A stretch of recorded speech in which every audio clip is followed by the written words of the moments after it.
there's a thin line between observations and interpretations, I found. And this recently surfaced in one of my supervision rooms where the coach felt that when they were making an observation, it felt like an interpretation, right? So they would observe that, oh, you seem angry, which is an interpretation, but it's also an observation that to me, you seem angry.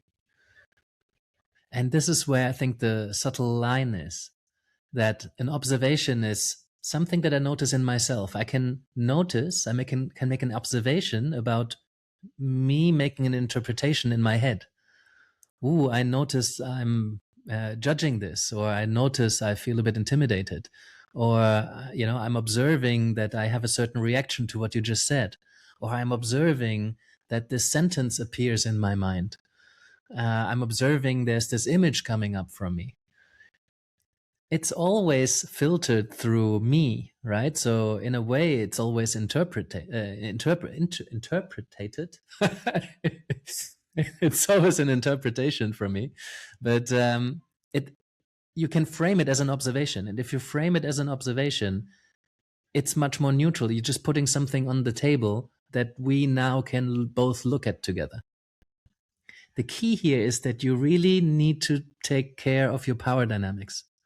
Because if you're not meeting someone at eye level, if you're not a fellow human being helping you think this through, if you're perceived as an expert or someone with authority or someone with knowledge or experience more than you, if your client or your conversation partner is looking up to you and you offer an observation, it often is not just taken as, let's put this on the table and look at it together.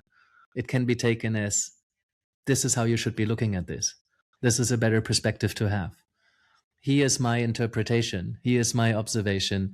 Even if it's framed as an observation, because of the power dynamic, it might be given as an interpretation and given much more weight than it should have in this relational equality, co-creating partnership that I would like coaching to be. So next time you want to offer something to your client and you feel you're holding yourself back, ask yourself, am I making an observation or does it feel like an interpretation? And how might it feel to my client? And if you're in doubt, check in with them. You can have that conversation. And you can also learn how to use words so that it's more clear that you're putting something on the table. Catch yourself when you're slipping into the power dynamic, which the ego really likes. The ego likes to be powerful and having authority and weight and experience and being looked up to. That's only natural. But in coaching specifically, but I think in most relationships, we would want to create a partnership that's when we both get the best out of each other. Not always what we want and need, but in coaching, certainly, it's where I had the best experience to help people grow, learn, transcend, succeed.